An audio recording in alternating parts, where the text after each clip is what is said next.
퇴직연금 안전자산 30% 규정, 어떤 종목을 투자하나요? 안녕하세요. 배당의 만장입니다. 오늘은 퇴직연금 안전자산 30%에 포함되는 상품 중에서 TDF가 무엇인지, 그리고 TDF의 종류와 그 주의점을 알아보겠습니다. 네, 먼저 TDF란 무엇인가 내용 알아보기 전에 제 영상 후반부에 종목 3개 하고 그리고 관련된 자료들을 하나의 엑셀 표로 만들어 놨습니다.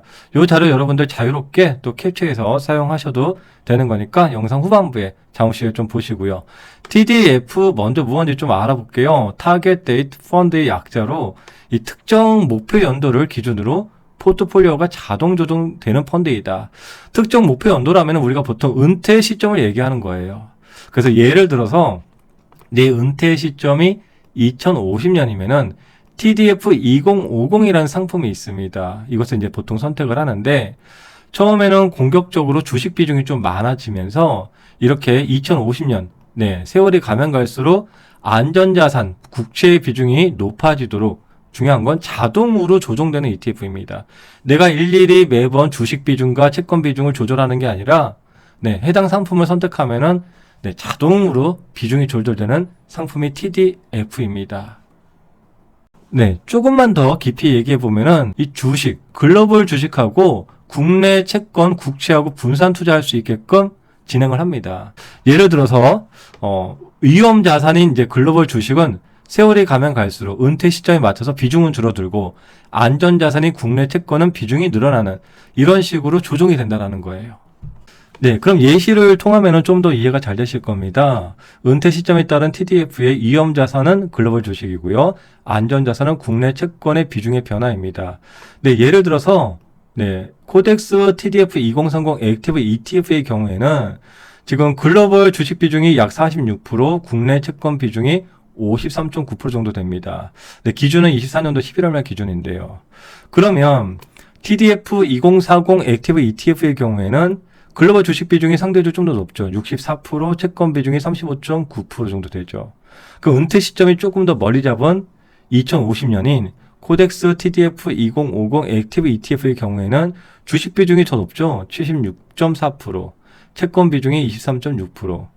이렇듯이 은퇴 시점이 멀수록 주식 비중이 많고요. 은퇴 시점이 가까울수록 채권 비중이 많게 이 자동으로 조절되는 ETF가 바로 TDF ETF다. 이렇게 이제 이해하시면 될 것 같습니다. 최근 1년간 수익률을 비교해 보았는데요. 코덱스 TDF 2030 액티브는 약 16.4%, 2040 액티브는 19.85%, 다음 TDF 2050의 경우에는 22.6%의 1년간 성과를 보여주었습니다.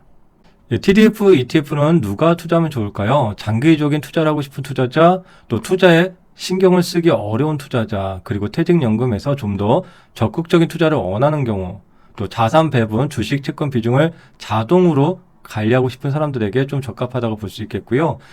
다음 TDF를 투자할 때 주의해야 될 점이 있습니다. TDF 운영 방식의 차이점을 확인해야 되고요. 목표 연도 또 신중하게 선택을 하셔야 됩니다. 그리고 자산 배분이 자동으로 되긴 하지만 중간중간 점검을 해야 되는 것은 또 필수가 될 수 있겠죠. 안전자산으로 분류는 되지만 무조건 안전한 것은 아니므로 이 장기적인 관점에서 리스크도 생각하면서 투자를 해야 되는 상품이라고 볼 수 있습니다. TDF, ETF 종목을 3개 이렇게 한눈에 볼 수 있게끔 정리를 해보았습니다. 코덱스 TDF 2030 액티브, 그리고 2040 액티브, 2050 액티브인데요. 상장일 모두 다 22년도 6월 30일입니다. 순자산은 288억, 329억, 2015억인데요. 순자산을 보더라도 상대적으로 많은 분들이 2050 쪽에다가 많이 쏠려 있구나. 그래서 은퇴 시점을 좀 넓게 가져가는 그런 부분도 있고, 상대적으로 2050이 2030에 비해서 글로벌 주식 비중이 상대적으로 높죠. 그렇기 때문에 좀 적극적인 투자하시는 분들은 좀 멀리 있는, 타깃이 멀리 있는 ETF에 주로 선호를 하시는 것 같다라고 볼 수 있습니다. 총보수 0.2, 0.25, 0.30입니다. 분배금도 지급을 해주는데요. 모두 분기 배당입니다. 147 10월이고 2030은 연 분배율이 약 2.48, 2040은 2.15, 2050은 1.9% 정도 해당이 됩니다. 그런데 이 분배율은 계속해서 변화가 되겠죠. 왜냐하면은 이 자동으로 주식 채권 비중이 변하기 때문에 분배율도 변할 것입니다. 네, 24년도 11월 말 기준으로 주식 비중, 네, 왼쪽에 이렇게 표시해 놨고요. 채권 비중 오른쪽에 표시해 놨듯이, 네, 간단하게 이렇게 이해하시면 됩니다. 이 타겟팅, 은퇴 시점이 멀면 멀수록 주식 비중이 상대적으로 많구나. 이렇게 보고요. 은퇴 시점이 가까우면 가까울수록 채권 비중이 더 크구나. 이렇게 이해하시면 되겠습니다. 네, 최근에 환율도 좀 하락을 하고요. 그리고 미 시장도 조정을 좀 들어가고 있습니다.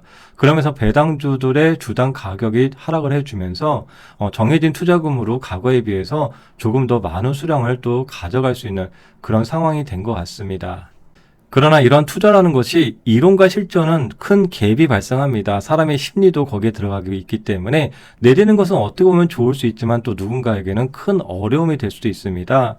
네, 저희가 이번 주 이제 다가오는 이번 주에 또 생방송을 한번 진행할 예정이 있으니까 여러분들 구독과 알림 설정 꼭 해두시고 여러분들의 또 힘든 시기에 큰 장우연이 될 수 있게끔 함께 나아가 보도록 하겠습니다. 감사합니다. 배당의 만장입니다.